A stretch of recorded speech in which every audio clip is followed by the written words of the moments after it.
warahmatullahi wabarakatuh.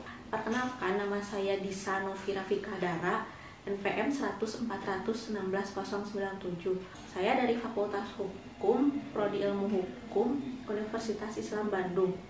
Saya akan mempresentasikan artikel ilmiah saya yang berjudul Penegakan Hukum Pencemaran Limbah Bahan Berbahaya dan Beracun di Sungai Citarum dihubungkan dengan Peraturan Pemerintah Nomor 101 Tahun 2014 tentang pengelolaan limbah bahan berbahaya dan beracun.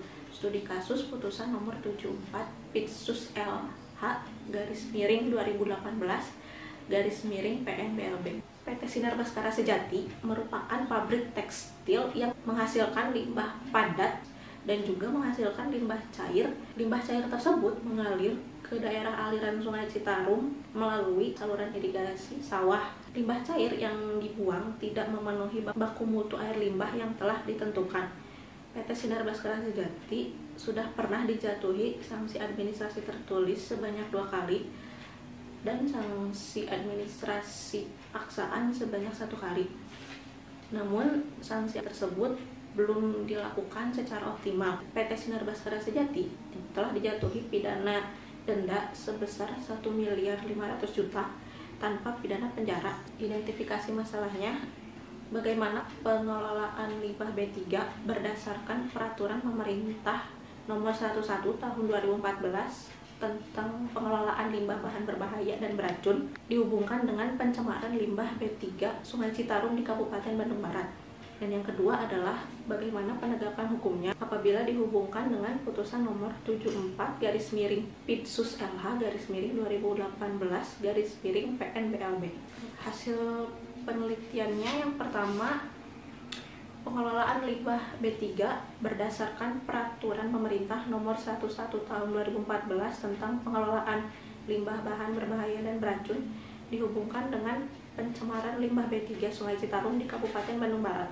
Pengelolaan limbah B3 terdapat dalam PP 101 Tahun 2014. Dalam pasal 3 ayat 1 menyebutkan bahwa setiap orang yang menghasilkan limbah B3 wajib melakukan pengelolaan. PT Sinar Baskara Sejati masih melanggar baku mutu cair karena pengelolaan yang belum optimal. Parameter effluent yang melebihi adalah parameter COD, BDO, dan TSS. Yang kedua, penegakan hukum pengelolaan limbah B3 berdasarkan Peraturan Pemerintah Nomor 101 Tahun 2014 tentang pengelolaan limbah bahan berbahaya dan beracun dihubungkan dengan putusan nomor 74/Pitsus LH/2014/PN-BLB. PT Sinar Baskara Sejati telah dijatuhi sanksi administrasi lebih dari 1 kali.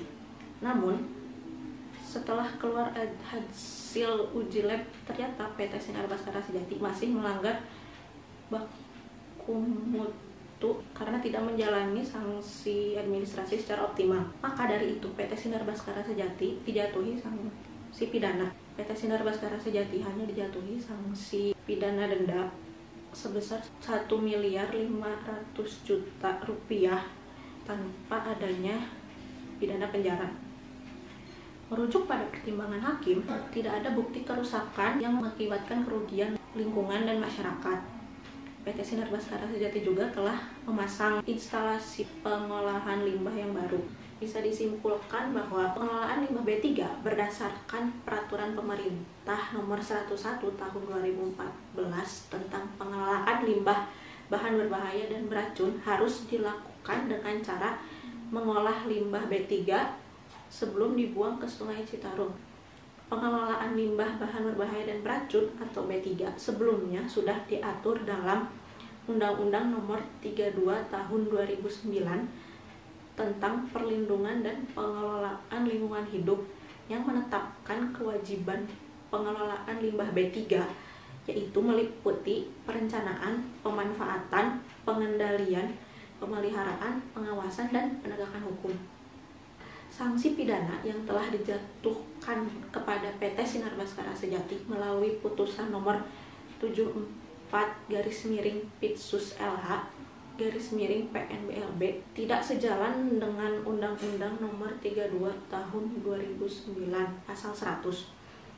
PT Sinar Baskara Sejati hanya dijatuhi sanksi denda sebesar 1.500.000.000 rupiah tanpa adanya pidana penjara. Sebelumnya, PT Sinar Baskara Sejati telah dijatuhkan sanksi administrasi secara tertulis sebanyak 2 kali dan sanksi administrasi paksaan sebanyak 1 kali.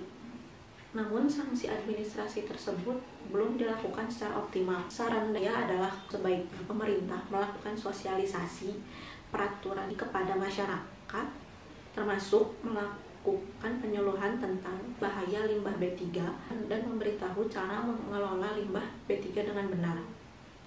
Pemerintah sebaiknya melakukan pengawasan, inspeksi ke tiap-tiap pabrik harus dilakukan dengan tujuan meminimalisir pelanggaran yang dilakukan oleh pabrik-pabrik. Pemberian sanksi sesuai ketentuan yang berlaku kepada pelaku pencemaran juga perlu dilakukan agar memberikan efek jerah. Sekian presentasi dari saya.